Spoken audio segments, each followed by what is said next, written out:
आज भारताच्या प्रगतीचा आलेख हा 7.5% इतका आहे। देशाला पंतप्रधान नरेंद्र मोदी जे नेतृत्व लाभले ते गुंतवणूकदारांना आश्वासक असे आहेत। मोदींच्या नेतृत्वात आपली अर्थव्यवस्था जोमाने पुढे जात आहे।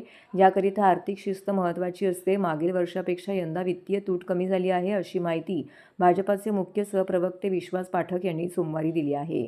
सर्वसामान्य नागरिकांना उपयुक्त असा हा अर्थसंकल्प तयार करण्यात आला आहे।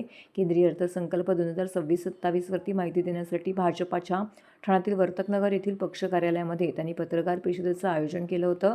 यावेळी शहराध्यक्ष संदीप लेले, ठाणे महानगरपालिकेतील भाजपाचे गटनेते मुकेश मुकाशी, नगरसेविका मृणाल पेंडसे, प्रवक्ते सागर बधे, डॉक्टर समीरा भारती, विक्रम भोईर इत्यादी उपस्थित होते। यावेळी बोलताना विश्वास पाठक यांनी सांगितलं की 2014 साली देशाचा अर्थसंकल्प हा 16 लाख कोटी इतका आहे।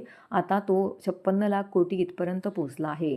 आज आपली अर्थव्यवस्था जगामध्ये 4 क्रमांकावरती पोहोचली आहे, पण लवकरच ती 3ऱ्या क्रमांकावरती येईल असा आशावाद पाठक यांनी यावेळी बोलताना व्यक्त केला आहे।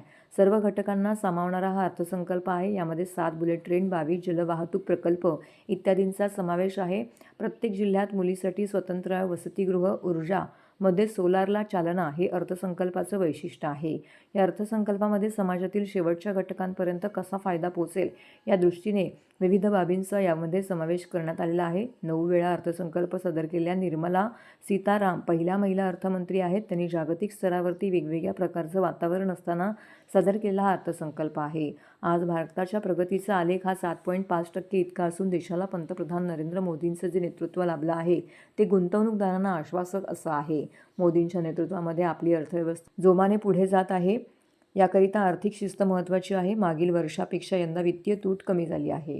सीतारामजींनी जे पेश केलेलं आहे ते एका महिलेसाठी खरोखरच अभिनंदनीय अशी बाब आहे। या बजेटमधून आपल्याला हेच दिसतं की 2014ला जेव्हा नरेंद्रजी मोदी प्रधानमंत्री म्हणून त्यांनी सत्ता स्थापन केली, त्यानंतर त्यांनी एक विचारांची दृष्टी देऊन 2047 पर्यंत विकसित भारत कसा निर्माण करता येईल या दृष्टीने चालू केलेला प्रवास, त्या प्रवासाला अनुसरूनच हे बजेट आहे। खरं तर आंतरराष्ट्रीय स्तरावर इतक्या घडामोडी आहेत। आंतरराष्ट्रीय स्तरावर जेव्हा GDPचा वृद्धी दर 3-3.5% आहे, त्या पार्श्वभूमीवर आपल्या इथला दर हा 7.2% आहे। त्याचं कारण असं आहे की आंतरराष्ट्रीय लेवलला हे जेवढे आपले इन्व्हेस्टर्स आहेत यांचा देशावर, देशाच्या नेतृत्वावर आणि त्या डेव्हलपमेंटल ॲक्टिव्हिटीजवर विश्वास आहे।